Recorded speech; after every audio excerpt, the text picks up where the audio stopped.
Hello everyone, welcome to our channel. कैसे हैं आप सब? आई होप आप सब सही होंगे। आज का वीडियो जो है उसका टॉपिक है कोल एंड पेट्रोलियम। तो क्वेश्चन ये होता है कि कोल एंड पेट्रोलियम है क्या। तो आज का टॉपिक कोल एंड पेट्रोलियम से रिलेटेड सारे चीज़ों पर होगा। सबसे पहले हम लोग डिस्कस करेंगे इंट्रोडक्शन के बारे में कि फ्यूल क्या होता है, क्योंकि फ्यूल से ही रिलेटेड है कोल एंड पेट्रोलियम। तो फ्यूल क्या होता है, फ्यूल का कैटेगरी कैसे किया गया है। फ्यूल का कैटेगरी किया गया है solid fuel, liquid fuel, gases fuel में फिजिकल स्टेट के आधार पर। तो उसके बारे में भी डिटेल से हम लोग डिस्कस करेंगे। फिर हम लोग पढ़ेंगे आइडियल फ्यूल के बारे में और फ्यूल के क्या क्या यूजेस हो सकते हैं उसके बारे में। तो कोल एंड पेट्रोलियम में हम लोग ये भी सीखेंगे कि कोल और पेट्रोलियम बनता कैसे है, कोल को बनाया कैसे जाता है और कोल से क्या क्या फ़ायदा हो सकता है, इससे क्या क्या चीज़ें बन सकती है, इसका क्या क्या यूजेस हो सकता है। और पेट्रोलियम में हम लोग सीखेंगे पेट्रोलियम को कैसे बनाया जाता है या कैसे बनता है पेट्रोलियम, और पेट्रोलियम से क्या क्या यूज़फुल चीज़ बन सकता है और हम लोग कैसे इसका यूज़ करते हैं और इसको कैसे हम लोग निकाल पाते हैं। तो चलिए स्टार्ट करते हैं आज का टॉपिक। आज का टॉपिक में सबसे पहला चीज़ है इंट्रोडक्शन। तो जैसा कि हम लोग पढ़ रहे हैं कोल एंड पेट्रोलियम और वो फ्यूल से रिलेटेड है, तो पहला हम लोग बात करेंगे फ्यूल के बारे में। A combustible substance which on burning produce a large amount of heat and light is called a fuel. Fuel उसको बोलते हैं जो कि आप इसको बर्न करो, इसको जलाओ, जलने पर ये क्या दे रहा है, हीट देगा, साथ में क्या देगा, लाइट देगा। आपके घर में एलपीजी है, जरूर होगा, सबके घर में एलपीजी लगभग होता है। और एलपीजी को आप जब जलाते हो तो क्या होगा, वो बर्न जैसे ही करोगे वो क्या होगा, वो अपना फ्लेम पर हीट देगा और हल्का हल्का लाइट भी देगा। या फिर आप स्टोव वगैरह को देखे होगा, स्टोव को आप जलाओगे, उसमें केरोसिन ऑयल डाला जाता है, तो स्टोव क्या देगा, हीट देगा, लाइट देगा। आप किसी भी फ्यूल को अगर आप जलाते हो या फिर ऐसे किसी भी सब्सटेंस को जलाते हो जो जलने के बाद हीट भी देता है और लाइट भी देता है, वो फ्यूल कहलाता है। तो कुछ एग्जाम्पल मैंने लिखा है फ्यूल के बारे में। Example coal, LPG, petrol, kerosene, wood etcetera. तो जैसा कि आप देख रहे हो ये है कोल। कोल का यूज़ आप लोग फ्यूल के रूप में करते हो, बहुत सारे इंडस्ट्री वगैरह में भी कोल का यूज़ किया जाता है।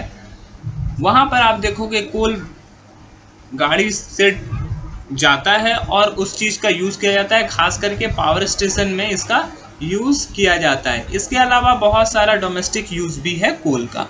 पेट्रोल के बारे में आप जानते हो, पेट्रोल हम लोग के व्हीकल में यूज़ होता है और ये बहुत इम्पॉर्टेंट फ्यूल है आज के ज़माने में, क्योंकि बहुत सारा व्हीकल सारा पेट्रोल पर ही डिपेंड करता है या डीजल पर डिपेंड करता है। तो ये दोनों फ्यूल ऐसा होता है जिस पे आज का लाइव ट्रांसपोर्टेशन अगर पूरा टिका हुआ है तो वो पेट्रोल और डीजल की वजह से टिका हुआ है। तो ये बहुत इम्पॉर्टेंट फ्यूल हो जा रहा है। इसके अलावा सीएनजी से भी बहुत सारी व्हीकल्स चलती हैं, बट पेट्रोल अभी सबसे इम्पॉर्टेंट है, क्योंकि बहुत सारी गाड़ियाँ पेट्रोल से ही चलती है, बहुत सारी गाड़ियाँ डीजल से चलती है, तो ये इम्पॉर्टेंट है। नाउ एलपीजी भी एक फ्यूल है, आपके घर में ज़रूर होगा। एलपीजी पे आप देखते हो, आप उस फ्यूल का यूज़ करते हो, कहाँ यूज़ करते हो, खाना बनाने के लिए, किसी चीज़ को गर्म करने के लिए आप इस फ्यूल का यूज़ करते हो। केरोसिन ऑयल का भी बहुत यूज़ होता है मशीन को ऑपरेट करने के लिए, बहुत सारा मशीन जलाने में, या डोमेस्टिक यूज़ है इसका बहुत सारा। या बोल सकते हो अगर लिक्विड फ्यूल में सबसे ज़्यादा यूज़ किया जाता है ना, तो वो केरोसिन को ही यूज़ किया जाता है। वुड, अगर आप रूरल एरिया में जाओगे तो वुड को आप जलते हुए देखोगे बहुत सारे घर में। अगर एलपीजी अवेलेबल नहीं है तो वहाँ पे खाना वुड पर ही पकाया जाता है। तो और भी बहुत सारे वुड के यूज़ हैं, बहुत सारा घर में आप लोग देखते होगे फर्नेस वगैरह जलने में, चिमनी वगैरह जो जलता है उसमें भी वुड को जलाया जाता है। तो ये सब हमारे फ्यूल हैं जो कि हम लोग को जलने के बाद हम लोग उसका यूज़ करते हैं और वो हीट देते हैं और साथ में लाइट भी देते हैं। Now classification of fuel, fuel को कैसे क्लासिफाइड किया गया है? तो fuel are classified on the basis of physical state in which they occur. So fuel are classified as solid fuels, liquid fuels and gaseous fuel. अगर physical state के basis पर अगर इसका क्लासिफिकेशन देखें, फिजिकल स्टेट क्या है? हम लोग जानते हैं there are 3 physical state, solid, liquid and gas. तो अगर उस स्टेट के आधार पर चलोगे तो 3 फ्यूल होता है, solid fuel, liquid fuel, gaseous fuel. जो room temperature generally 25 degree centigrade से 35 डिग्री सेंटीग्रेड के बीच रहता है। तो रूम टेम्परेचर पे जो सॉलिड फॉर्म में रहे, वो हो गया सॉलिड फ्यूल। ओके, उसको सॉलिड फ्यूल बोलते हैं। जैसे आप कोल को देख लो, कोल अगर रूम टेम्परेचर पर रखें तो वो सॉलिड फॉर्म में ही रहेगा, और सॉलिड फॉर्म में है इसी वजह से कोल क्या है? सॉलिड फ्यूल है। लिक्विड फ्यूल के बारे में बोले, रूम टेम्परेचर पे यहाँ पे ले लो, room temperature 25 to 35 degree centigrade, वहाँ पर अगर कोई लिक्विड के फॉर्म में रहे तो वो कहलाएगा लिक्विड फ्यूल, उसको बोलेंगे लिक्विड फ्यूल। एग्जाम्पल देखते हैं, पेट्रोल, डीजल, केरोसिन। तो ये सब एग्जाम्पल हो सकता है लिक्विड फ्यूल का, क्योंकि वो रूम टेम्परेचर पे लिक्विड फॉर्म में रहता है। गैसियस फ्यूल रूम टेम्परेचर पर वो गैसियस फॉर्म में रहेंगे, जैसे एलपीजी, रूम टेम्परेचर पर एलपीजी या सीएनजी, ये सब जो होता है ये गैसियस फॉर्म में होता है, तो ये गैसियस फ्यूल में। एलपीजी मतलब लिक्विफाइड पेट्रोलियम गैस, ठीक है, आपके घर में जो गैस आता है वो एलपीजी होता है, और सीएनजी कंप्रेस्ड नेचुरल गैस, ये बहुत सारा व्हीकल्स में यूज़ किया जाता है। नाउ अब हम लोग एक एक करके समझते हैं क्या है और एग्जाम्पल क्या है। Solid fuel, combustible substance which are solid at room temperature, जो रूम टेम्परेचर पे सॉलिड फॉर्म में है, जल जाता है, कंबशन हो जाता है जिस सब्सटेंस का, आर कॉल्ड सॉलिड फ्यूल, वैसे को सॉलिड फ्यूल बोलते हैं। Solid fuel contain mainly carbon both as free and combined carbon in rural area. Firewood, agriculture waste, animal dung cake are the major source of energy. देखो क्या होता है, fuel mainly carbon से ही बना होता है।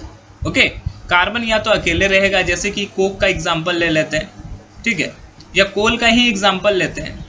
तो कोल में तो हाइड्रोकार्बन होता है, कोक जो है ना कम्प्लीटली कार्बन का बना होता है। कोल भी 90, अगर अच्छा कोल है तो 98% तक इसमें कार्बन रहता है। तो कार्बन या तो सिर्फ अकेले रहता है या कार्बन किसी के साथ मिलकर फ्यूल बना सकता है। जैसे कार्बन अगर हाइड्रोजन के साथ मिल जाए, ये एलपीजी में यही डाला जाता है, इसको नाम है ब्यूटेन। तो देखो कार्बन अकेले भी फ्यूल बना सकता है या कार्बन किसी के साथ कंबाइन होकर फ्यूल बना सकता है। C4H10 कार्बन हाइड्रोजन के साथ यहाँ कंबाइन होकर एक फ्यूल बनाया जिसका नाम है ब्यूटेन, जो एलपीजी का मेन कंपोनेंट है। ये एलपीजी का मेन कंपोनेंट है। अगर ये नहीं रहेगा तो एलपीजी वर्क नहीं करेगा। तो ऐसे कुछ एग्जाम्पल हैं जो खास करके रूरल एरिया में यूज़ किए जाते हैं। जैसे इसको बोलते हैं कोक, जो सॉलिड फॉर्म में है, और सॉलिड फॉर्म में ये हीट भी देता है और लाइट भी देता है, और इसका यूज़ किया जाता है फ्यूल के फॉर्म में। जैसे ये काऊ डंग के, ये भी काऊ डंग में भी कार्बन का मात्रा बहुत ज़्यादा होता है और इसको उपला बनाया जाता है उसी से, और ये खास करके रूरल एरिया में इसको फ्यूल को यूज़ किया जाता है। इस पर खाना बनाया जाता है और भी इसके यूजेस किए जा सकते हैं अगर गांव में कहीं पर आग वगैरह लगाना है तो। इसके अलावा इसको बोलते हैं चारकोल। चारकोल ये वुड चारकोल है। एक्चुअली वुड भी जो होता है ना वो कार्बन से बना होता है, और इस कार्बन को अगर वुड को जलाते हैं, अगर पूरी तरीके से कंबशन नहीं होगा, ये यानी कि एयर के एब्सेंस में जब इसका कंबशन होता है तो वो कम्प्लीटली जलता नहीं है, वो इस फॉर्म में आपको दिखेगा। ये अच्छे से जल नहीं पाने की वजह से ये ऐसा हो जाता है। तो तो ये क्या होता है, ये भी फ्यूल की तरह काम करता है, इसको चारकोल बोलते हैं, ये भी फ्यूल जैसा वर्क करता है। इसको आप अगर जलाओगे तो ये फिर से जलेगा और इस पर आप एज अ फ्यूल इसका यूज़ कर सकते हो। तो ये चारकोल है, आप इसका भी फ्यूल की तरह यूज़ कर सकते हो। एक्चुअली इसको वुड का एक्सट्रैक्टिव डिस्टिलेशन कराने से ये चारकोल बनता है। Now liquid fuel. Liquid fuel किसको बोलते हैं? Volatile liquids which produce combustible vapor are called liquid fuel. Kerosene is the most commonly used liquid fuel. Volatile liquid means क्या है? Volatile liquid का मतलब होता है कि वैसा लिक्विड जो आसानी से जल जाए और इवेपोरेट हो जाए, आसानी से जिसमें आग पकड़ ले और वो इवेपोरेट हो जाए, उसको बोलते हैं वोलाटाइल लिक्विड। जैसे अल्कोहल, पेट्रोल बहुत ज़्यादा कम्बस्टिबल होता है, अगर आप उसको खुले में रखोगे, अगर किसी कंटेनर में रखोगे, कुछ देर के बाद वो पूरा का पूरा इवेपोरेट हो जाएगा। क्यों? क्योंकि वो वोलाटाइल लिक्विड है। ये वेपर, ये एटमॉस्फेरिक टेम्परेचर के वजह से वो फ्यूल जो हो गया वो इवेपोरेट हो गया। तो ये क्या होता है, कम्बस्टिबल होता है और ये लिक्विड फ्यूल कहलाता है। और केरोसिन जो है ऐसा लिक्विड फ्यूल है जो कि सबसे ज़्यादा यूज़ किया जाता है। कुछ एग्जाम्पल है लिक्विड फ्यूल के और भी, पेट्रोल, डीजल, केरोसिन, अल्कोहल मैंने यहाँ पे दिया है। ये अल्कोहल है, अल्कोहल को अगर आप जलाओगे तो वो भी आसानी से जलेगा, उस पर आग ऐसे दिखेंगे। तो मेनली अल्कोहल का यूज़ बहुत जगह किया जाता है। अल्कोहल का यूज़ जो है ना पेट्रोल के साथ भी किया जाता है। एक अल्कोहल का फॉर्म है इथेनॉल। अल्कोहल का फॉर्म है इथेनॉल, जिसका फॉर्मूला होता है C2H5OH। इथेनॉल को पेट्रोल के साथ डाल दिया जाता है और ये क्या होता है, पावर अल्कोहल बन जाता है। जब इसको पेट्रोल के साथ डाला जाता है तो इसको बोलते हैं पावर अल्कोहल और ये फ्यूल के रूप में काम करता है। इंडियन गवर्नमेंट भी बहुत सारे पेट्रोल टैंक पर आप नोटिस देखोगे, पेट्रोल टैंक अगर गए होगे तो बहुत सारे पेट्रोल टैंक पे नोटिस रहता है कि इंडियन गवर्नमेंट ने 90% पेट्रोल और 10% इथेनॉल, ये ऊपर से ऑर्डर है कि 90% पेट्रोल के साथ 10% इथेनॉल मिलाकर भेजा जा रहा है। ये जो पेट्रोल को मंगाते हैं वहाँ पे पेट्रोल पंप पे वो 90% में उसमें पेट्रोल रहता है, 10% इथेनॉल रहता है। जरूरी नहीं कि हर पेट्रोल पंप पे हो, लेकिन किसी किसी पेट्रोल पंप पर ऐसा फ्यूल होता है। तो ये इफेक्ट हम लोग के इंजन पे तो नहीं डालता, बट ये एक इथेनॉल भी है जो अल्कोहल जिसको बोल रहे हैं, अल्कोहल भी किसकी तरह काम कर रहा है, फ्यूल की तरह। वो हम लोग के व्हीकल को आसानी से चला रहा है। तो इसी चीज़ को हम लोग समझ रहे हैं कि अल्कोहल भी फ्यूल की तरह यूज़ किया जाता है। जरूरी नहीं कि अल्कोहल हमेशा पीने के काम में आए, ये फ्यूल के रूप में भी यूज़ हो सकता है। आप लोग पेट्रोल, केरोसिन ये सब के बारे में तो जानते ही हो, पेट्रोल, डीजल ये सब आपने देखा ही होगा, पेट्रोल टैंक तो गए ही होंगे। मैंने एक नोट लिखने बोला है, उस नोट्स में है petrol, diesel and kerosene are mixture of hydrocarbon. ये हाइड्रोकार्बन क्या है ये समझना है। पेट्रोल, डीजल, केरोसिन, तो हाइड्रोकार्बन क्या होता है, the carbon which are bonded with the carbons which are bonded with hydrogen, जो हाइड्रोजन के साथ बॉन्डेड रहते हैं या बॉन्ड बनाते हैं उसको बोलते हैं हाइड्रोकार्बन। उसको हाइड्रोकार्बन बोलते हैं। जैसे मान लो कार्बन अकेले सेटिस्फाई नहीं होता, वो अकेले नहीं रह सकता, तो वो किसी न किसी के साथ मिलकर रहना चाहेगा। ये कभी कभी अकेले भी रहता है, लेकिन कभी कभी ये अकेले नहीं रह पाएगा, तो वो अपने आप को सेटिस्फाई करने के लिए हाइड्रोजन से अगर जुड़ गया तो वो हाइड्रोकार्बन कहलाएगा। CH4 हाइड्रोकार्बन है, C2H6 हाइड्रोकार्बन है, C3H8, इस तरह करके हाइड्रोकार्बन बहुत सारा हाइड्रोकार्बन है। C4H10, इसका काउंटिंग आप नहीं कर सकते, ऑलमोस्ट 3 मिलियन के लगभग हाइड्रोकार्बन है ऑलमोस्ट अभी। इसके अलावा ये ज़रूरी नहीं कि ये C1, 2, 3, ये हो सकता है C13 भी हो सकता है C25 भी हो, तो ये ज़रूरी नहीं है कि वो किसी फॉर्म में रहेगा। लेकिन एक बात बता दो, जो लोअर लेवल के हाइड्रोकार्बन होते हैं जहाँ पे कार्बन का संख्या 1, 2, 3 या 4 रहे, वो सब गैसियस फॉर्म में रहते हैं। जिसका कार्बन का संख्या 8 to 16 या 18 तक रहता है, 8 to 18, वो जनरली लिक्विड फॉर्म में रहते हैं, और 18 से ज़्यादा वाला कार्बन अगर है तो वो सॉलिड फॉर्म में रहता है। जनरली यही होता है। तो जो पेट्रोल, केरोसिन, डीजल सब आप देखते हो ना, वो जनरली उसमें 8 कार्बन से लेके 13 कार्बन तक प्रेजेंट रहता है, और उसी के हिसाब से हाइड्रोजन भी प्रेजेंट रहता है। मतलब कि ये कार्बन और हाइड्रोजन के मिक्सचर से बना होता है। कार्बन और हाइड्रोजन के मिक्सचर से पेट्रोल, डीजल, केरोसिन सारा चीज़ बना होता है। हम लोग जो घर में एलपीजी यूज़ करते हैं वो भी हाइड्रोकार्बन ही है। एलपीजी का मेन कंपोनेंट है ब्यूटेन C4H10।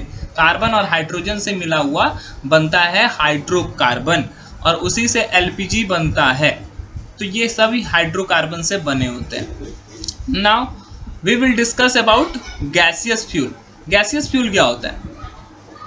तो देखो, गैसियस फ्यूल मैंने पहले ही बताया है कि जो गैसेस स्टेट में रहेगा रूम टेम्परेचर पे, वो गैसियस फ्यूल कहलाएगा। कंबस्टिबल गैसेस और mixture of combustible gases are called gaseous fuel. जो गैस ऐसा हो जो कंबस्टिबल हो, जो आसानी से जल जाए गैस, वो कंबस्टिबल गैस होता है। जैसे कार्बन डाइऑक्साइड के बारे में बात करें और एलपीजी के बारे में बात करें, तो कार्बन डाइऑक्साइड आसानी से जलता नहीं है, तो वो कंबस्टिबल गैस नहीं है, वो नॉन कंबस्टिबल गैस है। लेकिन जो गैस आसानी से जल जाता है, जैसे एलपीजी आसानी से जल जाता है, तो वो गैसियस, जो भी आसानी से जल जाए या मिक्सचर ऑफ कंबस्टिबल गैस, उसको गैसियस फ्यूल बोलेंगे। कुछ एग्जांपल मैंने लिखा है, जैसे natural gas, liquefied petroleum gas जिसको एलपीजी शॉर्ट फॉर्म में बोलते हैं, बायोगैस या फिर उसी को गोबर गैस भी बोला जाता है, coal gas, water gas, producer gas, hydrogen gas, compressed natural gas CNG। ठीक है, तो कंप्रेस्ड नेचुरल सिर्फ मैंने लिखा है, यहाँ पे गैस भी होगा, कंप्रेस्ड नेचुरल गैस। तो ये सारे के गैस जो होते हैं वो गैसेस फॉर्म में होते हैं, और ये फ्यूल की तरह काम भी करते हैं। जैसा कि यहाँ पे एक इमेज दिख रहा है, ये एक्चुअली नेचुरल गैस का सप्लाई किया गया है। ये नेचुरल गैस बहुत अच्छा होता है, इसमें बहुत कम कार्बन होते हैं, लोअर लेवल के कार्बन होते हैं, लोअर लेवल ऑफ कार्बन, और कार्बन लोअर लेवल के होने की वजह से ये पॉल्यूशन फ्री होता है, जिसके वजह से इसका अगर हम लोग ज़्यादा यूज़ करें तो हम लोग के इन्वायरमेंट पे इफेक्ट नहीं पड़ेगा। लेकिन जिसमें हायर कार्बन है, जैसे पेट्रोल, केरोसिन में कार्बन 13 to 16 कार्बन रहते हैं, तो वहाँ पर वो पॉल्यूशन ज़्यादा क्रिएट करता है। वो अगर जलेगा तो इन्वायरमेंट में पॉल्यूशन क्रिएट करेगा। नेचुरल गैस जलेगा तो वो पॉल्यूशन फ्री होगा, या बहुत कम पॉल्यूशन फैलाएगा। जैसे ये मैंने आपको बायोगैस के बारे में बताया कि बायोगैस एक्चुअली गोबर गैस है एक तरह का। हम लोग अपने घर का जो वेस्टेज होता है, जैसे वेजिटेबल पील हो गया या लीफ हो गया, जो खराब लीव्स है, या प्लांट का जो ऐसा पार्ट जो आसानी से सड़ जाता है या गल जाता है, वैसा पार्ट्स को अगर हम ज़मीन में गड्ढा खोद कर डाल दें और उसमें हम लोग क्या कर दें, कुछ गोबर मिला दें। गोबर आप लोग समझते हो, काऊ डंग को बोलते हैं, काऊ डंग, या आप बफेलो डंग को भी ले सकते हो। अगर इसमें डाल के उसमें हल्का पानी डाल के छोड़ देंगे तो वो कुछ दिन के बाद उससे एक गैस निकलेगा, जिसको बोलते हैं बायोगैस।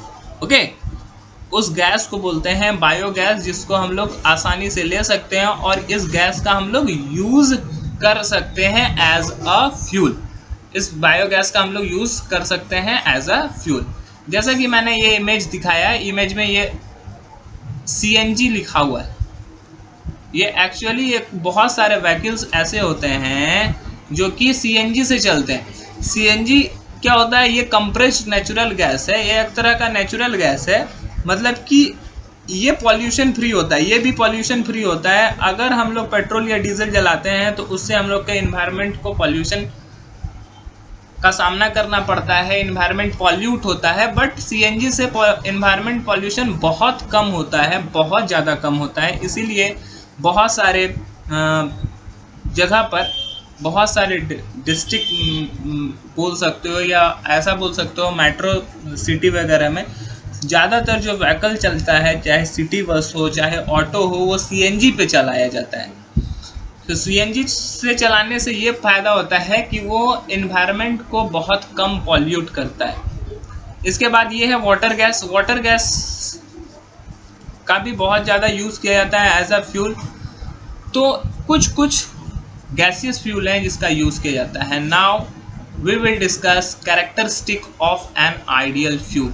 आइडियल फ्यूल का क्या क्या कैरेक्टरिस्टिक है, क्या चीज़ होगा जो आइडियल फ्यूल बनेगा। आइडियल मीन्स होता है अच्छा। आइडियल मीन्स होता है एक तरह का अच्छा बोल सकते हो, जो कि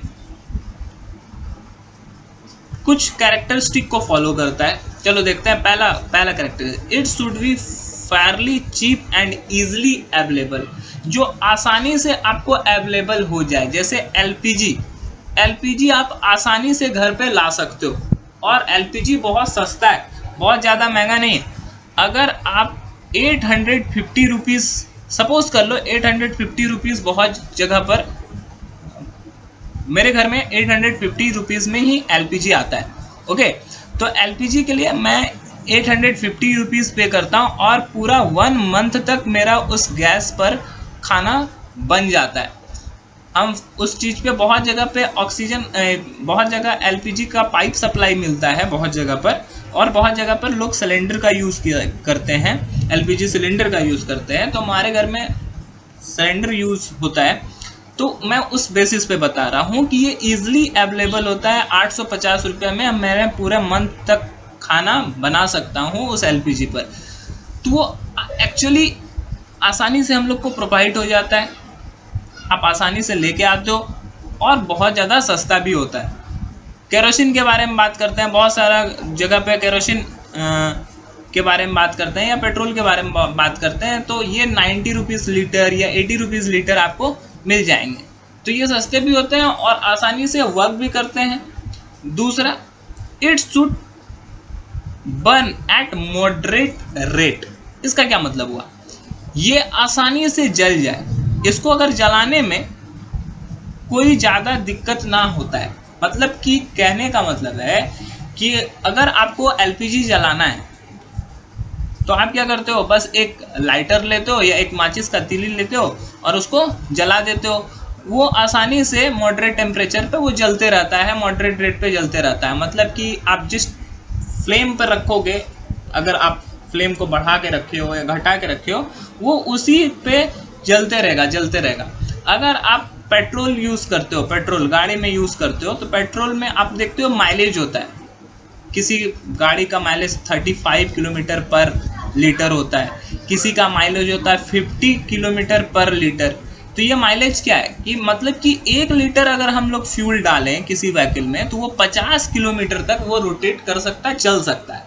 तो मतलब कि ये मॉडरेट रेट से चलता है, वो घटता बढ़ता नहीं कि आज 50 किलोमीटर चल गया, आज व्हीकल में डाले तो 50 किलोमीटर चला, कल डाले तो 20 किलोमीटर चलेगा। ऐसा नहीं है, ऐसा बिल्कुल भी नहीं है। वो 50 किलोमीटर चलता है तो 50 किलोमीटर ही चलेगा, जब तक उसके मशीन में कुछ खराबी नहीं आएगा। मशीन अगर ख़राब हो जाएगा तो हो सकता है वो चेंज हो जाए, लेकिन वो मॉडरेट रेट पर ही चलता है। Now third, it should not produce any poisonous and irritating fume during burning. अगर ये आइडियल फ्यूल जले, चाहे एलपीजी हो, चाहे सीएनजी हो, चाहे केरोसिन हो या पेट्रोल हो, किसी से भी पॉइजनस गैस नहीं निकलता। पॉइजनस गैस मतलब कि ऐसा गैस जिसको सांस लेने से इंसान मरना शुरू हो जाए, ऐसा कुछ भी नहीं होता। हम लोग घर में आसानी से गैस वगैरह यूज़ करते हैं और वहाँ पर किचन में खड़ा होके भी हम लोग गैस यूज़ करते रहते हैं और दूसरा काम भी कर सकते हैं। तो क्यों वो गैस जब फ्लेम से जल रहा है तो वो पॉइजनस गैस नहीं दे रहा। अगर पॉइजनस गैस होता तो हम लोग उसी समय मर जाते। एक्चुअली ऐसा नहीं होता है। या फिर ऐसा भी नहीं होता कि इरिटेटिंग फ्यूम्स दे, जलने के बाद हम लोग को आँख जल रहा है या फिर हम लोग को इरिटेशन हो रहा है, ऐसा भी नहीं होता है। तो आइडियल गैस का एक कैरेक्टरिस्टिक ये भी है।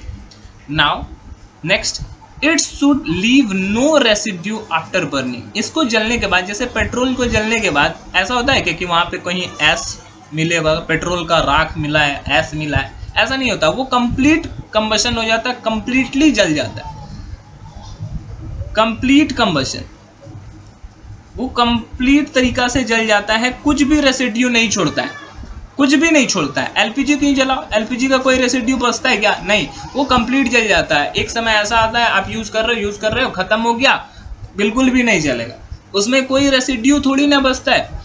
तो इसका भी एक कैरेक्टरिस्टिक ये भी है कि अगर आप किसी भी आइडियल फ्यूल को जलाओगे तो रेसिड्यू नहीं बचेगा। Now next, it should produce large amount of heat per unit mass. It should have high calorific value. Calorific value क्या है और large amount of heat per unit क्या है? आप एलपीजी के बारे में हम लोग शुरू से डिस्कस कर रहे हैं तो उसी के बारे में बात कर रहे हैं। अगर 1 ग्राम एलपीजी अगर हम लोग जलाएं, बर्न करते हैं, तो इससे बहुत ज़्यादा एनर्जी मिलता है। 50 किलो जूल का हीट एनर्जी मिलता है, 50 किलो जूल का हीट एनर्जी मिलता है 1 ग्राम सिर्फ एलपीजी जलने पर। 1 ग्राम अगर एलपीजी जलेगा तो 50 किलो जूल हीट एनर्जी मिलेगा।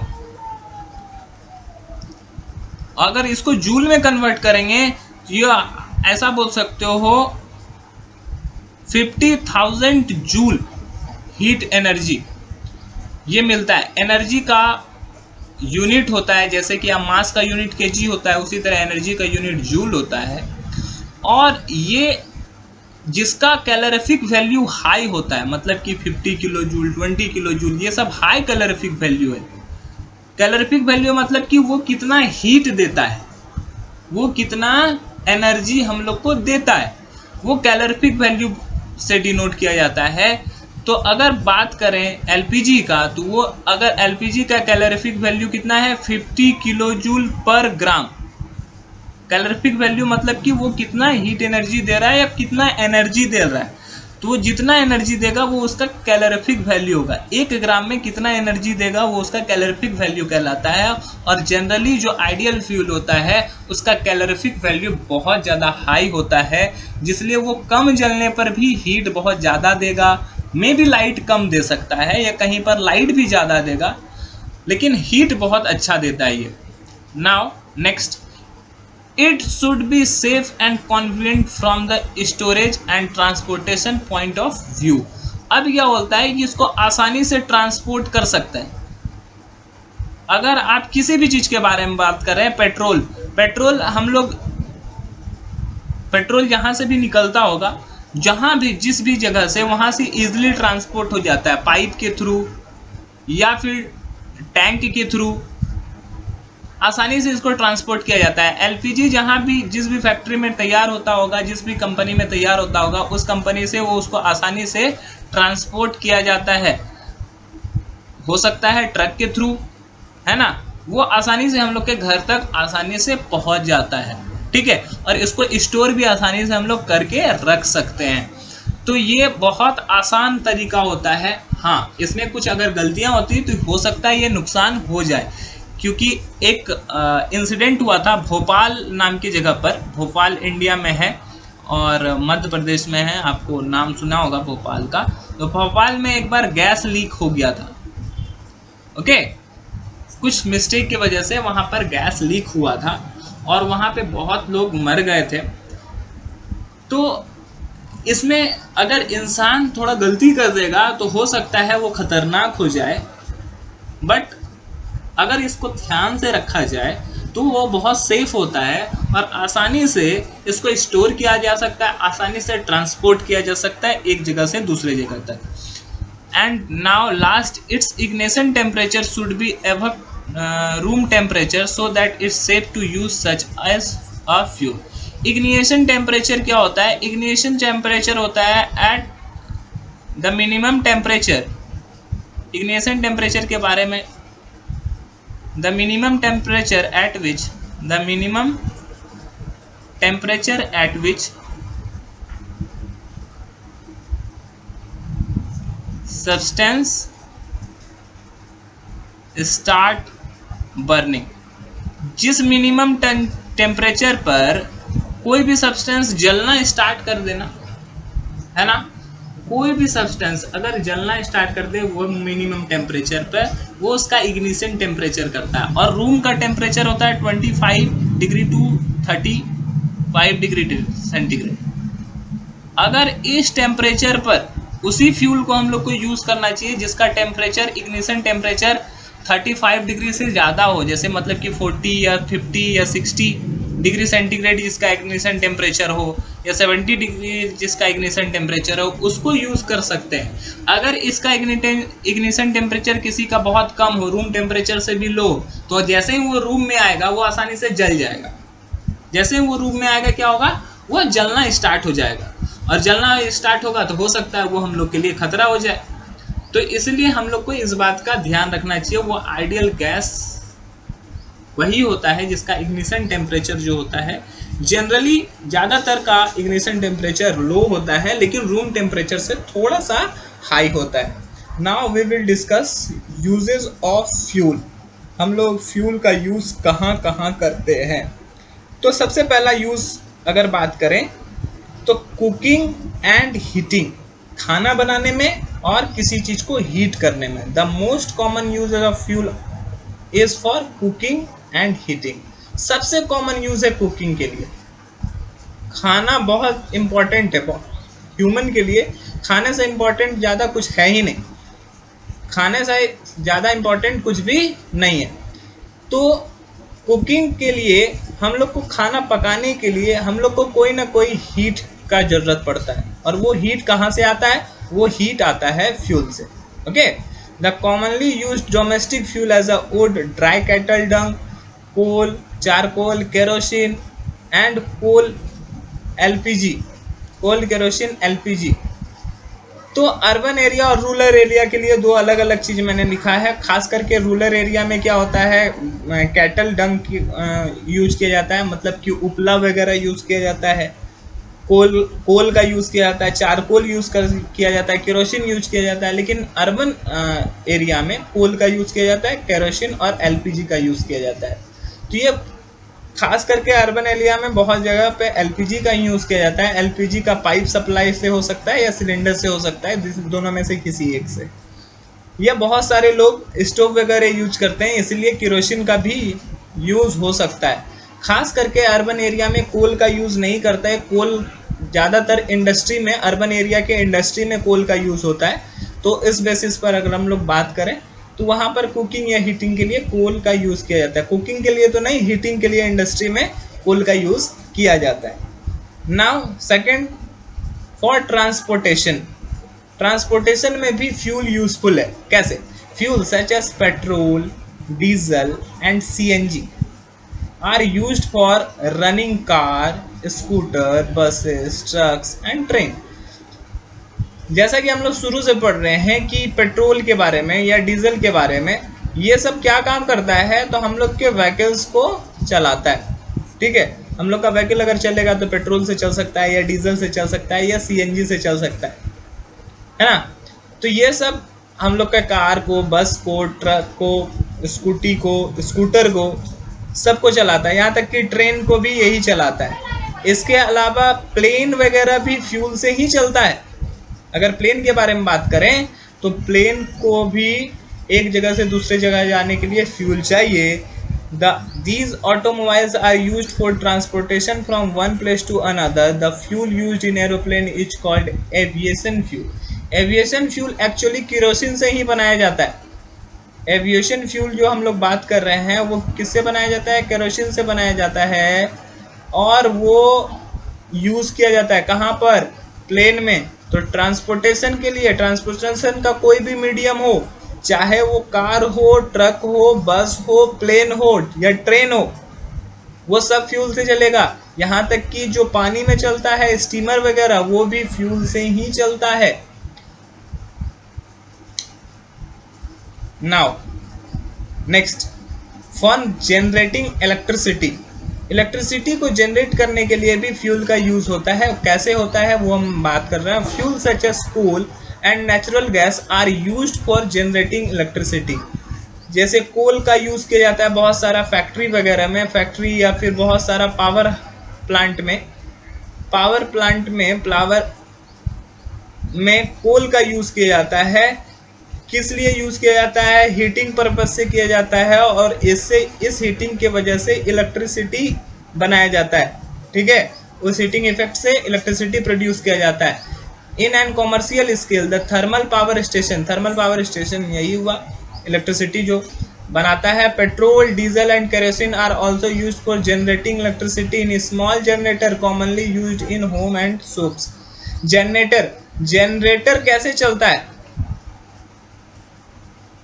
जनरेटर आप घर में भी देखे होंगे या फिर किसी बैंक वगैरह में देखे होंगे या फिर आप किसी शॉप पे देखे होंगे या पेट्रोल टैंक पे देखे होंगे। जनरेटर किस चीज से चलता है? तो जनरेटर हो सकता है पेट्रोल से चले या डीजल से चले। तो वो पेट्रोल डीजल से क्यों चलता है और जनरेटर का काम क्या होता है? जनरेटर का काम होता है इलेक्ट्रिसिटी प्रोड्यूस करना। स्मॉल अमाउंट में ये इलेक्ट्रिसिटी प्रोड्यूस करता है और इलेक्ट्रिसिटी प्रोड्यूस करने के लिए हम लोग को क्या करना होगा? जनरेटर को चलाना होगा, जनरेटर को ऑन करना होगा। और जनरेटर का मशीन जो चलेगा वो किस चीज से चलेगा? वो डीजल से चलेगा सर। तो डीजल अगर नहीं होगा तो जनरेटर नहीं चलेगा, जनरेटर नहीं चलेगा तो इलेक्ट्रिसिटी प्रोड्यूस नहीं होगा। तो इलेक्ट्रिसिटी प्रोड्यूस करने के लिए भी फ्यूल का जरूरत पड़ता है। इन इंडस्ट्री, बहुत सारे इंडस्ट्री में फ्यूल का यूज किया जाता है। Fuel such as coal, natural gas, diesel, furnace oil are used in the industry of generating steam in boiler. Steam is required in industry for heating purpose and also for generating electricity for their own use in factory। जितने भी factory वगैरह देखते हो वहाँ पर light का बहुत अच्छा व्यवस्था रहता है। लाइट का क्यों? क्योंकि वो उस लोग का ओन लाइट रहता है। ओन लाइट क्या होता है? एक्चुअली वो लोग अपना इलेक्ट्रिसिटी खुद प्रोड्यूस करता है। इलेक्ट्रिसिटी प्रोड्यूस करने के लिए वो क्या करता है? किस चीज़ का यूज़ करता है? फ्यूल का यूज़ करता है, जिसमें कि खास करके कोल बहुत इंपॉर्टेंट होता है। कोल का यूज़ किया जाता है इलेक्ट्रिसिटी प्रोड्यूस करने में, हीटिंग पर्पस में। इसके अलावा बहुत जगह पर केरोसिन और डीजल, पेट्रोल का भी यूज़ किया जाता है इंडस्ट्री में। बहुत सारे इंडस्ट्री में आप आग लगते हुए देखे होंगे, तो वो किया जाता है, उसको हीटिंग इफेक्ट के वजह से डाला जाता है और वो हीटिंग इफेक्ट जो दिया जाता है वो कोल से दिया जाता है या फिर डीजल से भी दिया जा सकता है। Now, one more uses of ideal fuel or fuel for launching space vehicle। अगर किसी स्पेस में किसी व्हीकल को जाना है, जैसे रॉकेट वगैरह के बारे में बात करें, तो वो भी फ्यूल से ही चलता है। Space vehicle are launch with the help of the rocket के हेल्प से किया जाता है। Rocket use special fuel called propellant. Rocket में जो फ्यूल यूज किया जाता है उसको क्या बोलते हैं? प्रोपेलेंट्स। रॉकेट में जो फ्यूल यूज किया जाता है उसका नाम होता है propellant. A propellant is a combination of a fuel and an oxidiser. वो एक फ्यूल होता है और ऑक्सीडाइजर होता है, दोनों का मिक्सचर होता है, जिसके वजह से वो हीटिंग पर्पज से रॉकेट आसानी से आगे बढ़ सकता है और चल सकता है बहुत हाई स्पीड से। तो देखो क्या होता है, यहाँ पर क्या है? ये सॉलिड फ्यूल है। ये येलो वाला पार्ट जो आपको दिख रहा है ये क्या है? सॉलिड फ्यूल है। और उसके बीच में ये ब्लू पार्ट्स आपको दिख रहा है। ये जो ब्लू पार्ट है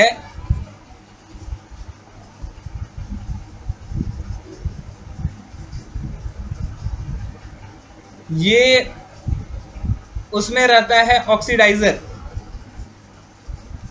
उसमें रहता है ऑक्सीडाइजर, सॉलिड फ्यूल और ऑक्सीडाइजर।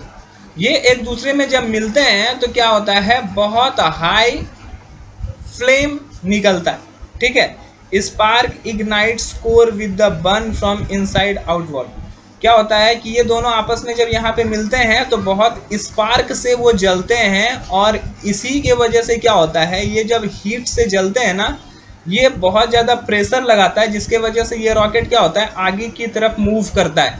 और कंबस्टिबल चैम्बर ये है, यहाँ पर ये चैम्बर बना होता है जहाँ पर आग लगता है, वहाँ पे उससे रॉकेट को कोई इफेक्ट नहीं पड़ता उस एरिया में। इस एरिया में आग बनते रहता है और उस आग के प्रेशर से क्या होता है? ये रॉकेट क्या होता है? कंटिन्यूसली आगे बढ़ते जाता है बहुत हाई स्पीड से। एक और चीज दिखाया था लिक्विड प्रोपेलेंट कैसे होता है, ये सॉलिड प्रोपेलेंट था, लिक्विड प्रोपेलेंट भी होता है। लिक्विड फ्यूल यहाँ पे डाल दिया गया, फ्यूल डाला गया यहाँ पे, और यहाँ पे ऑक्सीडाइजर डाला गया, ऑक्सीडाइजर, और दोनों को कनेक्ट किया रहता है। वो कनेक्शन क्या होता है, ये नीचे धीरे धीरे पाइप से आता है, ये वाला पार्ट जो है ना लिक्विड फ्यूल, ये इस पाइप से आ रहा है, और ये ऑक्सीडाइजर जो है वो इस पाइप से आ रहा है। दोनों यहाँ पे जब मिलते हैं तो क्या होता है, दोनों में कंबसन आता है। यहाँ पर कंबसन चैम्बर है, ये कंबसन चैम्बर होता है, ठीक है, ये पार्ट कंबसन चैम्बर है। यहाँ पे दोनों में आग लगता है और क्या करता है, ये बहुत ज़्यादा हीट देता है और बहुत ज़्यादा प्रेशर निकालता है। वो प्रेशर की वजह से ये रॉकेट क्या करता है, आगे की तरफ बढ़ते रहता है। तो अगर रॉकेट के बारे में भी बात करें तो वहाँ पे क्या यूज़ किया जाता है, फ्यूल यूज़ किया जाता है, चाहे वो सॉलिड फ्यूल यूज़ करे चाहे वो लिक्विड फ्यूल यूज़ करे। तो यही था आज का टॉपिक। आई होप ये आपको समझ में आया होगा। तो आज के टॉपिक में इतना ही। That's all, thank you.